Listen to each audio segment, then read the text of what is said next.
One of the big assumptions of our times is that if love is real, it must by definition prove to be eternal. We invariably and naturally equate genuine relationships with lifelong relationships.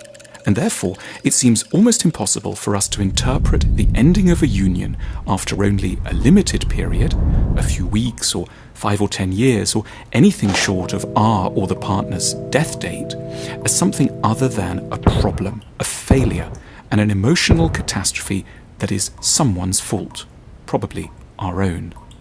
There are people desperate that they've failed because their relationships have lasted only 32 years. We appear fundamentally unable to trust that a relationship could be at once sincere, meaningful and important, and yet at the same time fairly and guiltlessly limited in its duration. There are, of course, a few very good reasons for our collective valorization of the lifelong love story.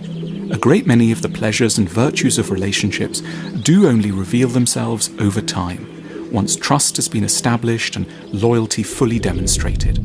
When two people know it's forever, they will work harder than at anything else in their lives. There's no option to avoid some necessary but unpleasant issues. They will do their utmost to understand the mysteries of the other's psyche.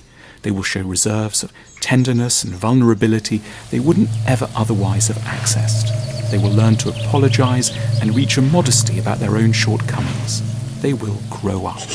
And in the meantime, day to day, they will sample the modest but genuine pleasures of cozy Sunday evenings together and shared walks in country parks. Not least, children always benefit.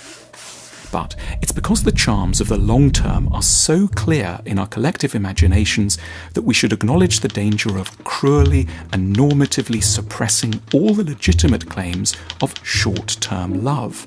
An arrangement which deserves to be interpreted not merely as a pathologically stunted or interrupted version of a long-term union, but as a state with distinctive virtues of its own, one that we might rationally choose from the outset, knowing from the start that it would be better for both parties if there was a termination point more or less in view. So much can go right with short-term love. When two people know they don't own each other, they're extremely careful to earn each other's respect on a daily basis. Knowing someone could leave us at any time isn't only grounds for insecurity, it's a constant catalyst for tender appreciation. When it isn't forever, we can let differences lie.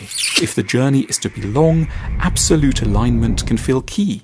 But when the time is short, we're readier to surrender our entrenched positions, to be unthreatened by novelties and dissonances. The distinctive things they have in their fridge and the peculiar things they like to watch and listen to aren't affronts to our values, they're unthreatening invitations to expand our personalities. Very few of us come out well from being closely observed 24 hours a day in a limited space. These may simply not be the preconditions for getting the best out of some of us. Our interesting and generous sides may need, in order to emerge, our own bedroom and bathroom, quite a few hours to ourselves, some space to read and think, and a series of mealtimes alone, staring rather blankly out of the window without having to explain how we feel. It's not a sign of evil, just what we require to be the best version of ourselves. What makes people difficult and dooms relationships is almost never the people involved. It's what we're trying to do with them.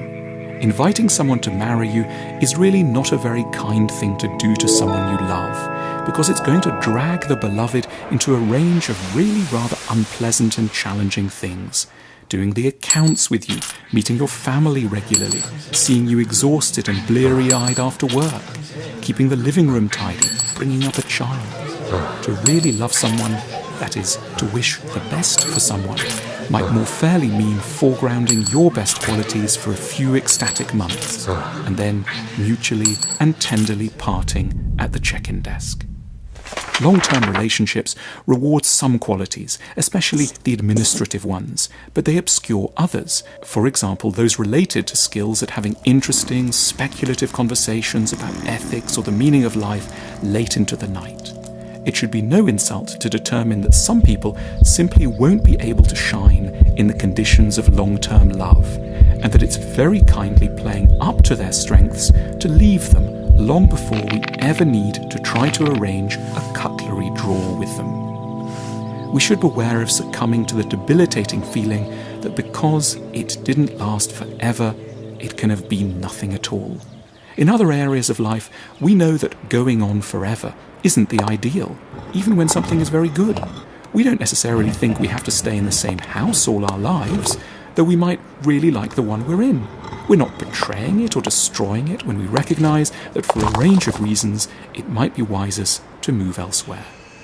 We need to have an account of love which allows that a relationship can end without anyone having viciously or pathologically killed it prematurely. For only against such a backdrop can we reduce the debilitating quantity of bitterness, guilt and blame that's otherwise in circulation.